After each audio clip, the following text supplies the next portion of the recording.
I think I'm thankful that I don't remember much about it, so I don't have to relive it every day. At the age of 19, I went down to the careers office, asked them what was the hardest military organisation that you could join. And the answer he gave was, well, you see the parachute regiment, they do as they're told. You see the Royal Marines, they're the thinking man soldier. I passed out in June 1995. I decided to join the Royal Marines Mountain Leader Branch. For the first several years, it was predominantly between Commando Group, 4-2 Commando, 4-5 Commando. We deployed to Afghanistan in September of 2008. So I had a bad feeling about my tour, so much so that I'd done everything apart from write my own last letter. So it was a routine foot patrol. There was a group of males that were just acting a bit suspicious. As we crossed the river, then we got opened up on, we got fired upon. So we literally got in an all-round defence. We then fought through the position of where the main threat was coming from. And as I went to stand up, put my knee on the floor, the device was detonated. This is a picture that's probably most special to me. It's the last picture I've got with both my legs, but more importantly, it was the picture that depicts the last time I was doing the job that I loved.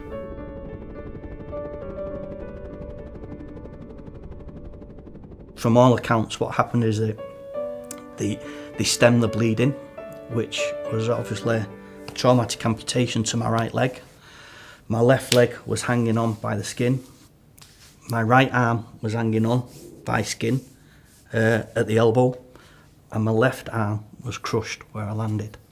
I also had numerous injuries inside, internal. My ear was blown off, hanging off, and I had shrapnel in my right eye. What I do remember is that I had two emergency surgeries at Camp Bastion, where they managed to pump 52 litres of blood inside me to keep me, obviously keep me living. And then the Padre was called in with a good friend of mine who was the football manager, Ian Clark, and that's when they gave me the last rites. My whole process there, or my whole feeling, was I broke it down into the different areas and aspects, having reflected on it.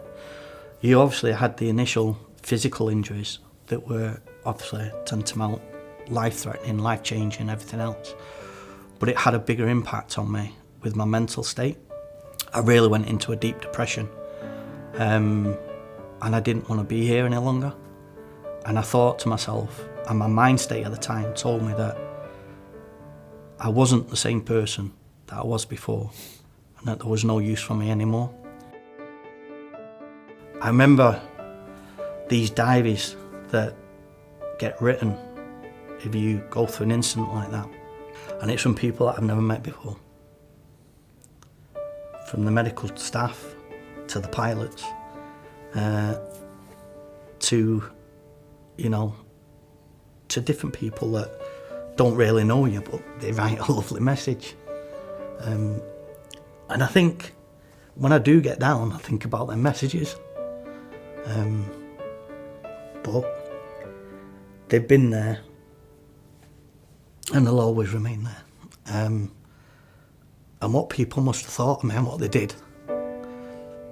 And that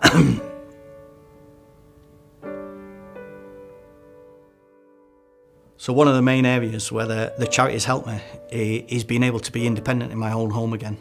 They allowed funding to get my bathroom converted and a lift put into the house, which created the atmosphere of a family being together again, instead of me being at Headley Court.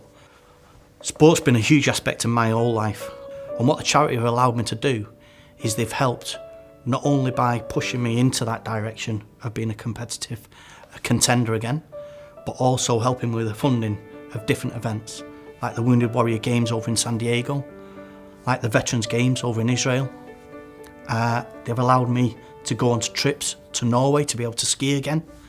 Yeah, in 2015, I was after being medically discharged from the Royal Marines, I got the opportunity to apply for a job as a transition support officer north for the Royal Marines Association, the Royal Marines charity.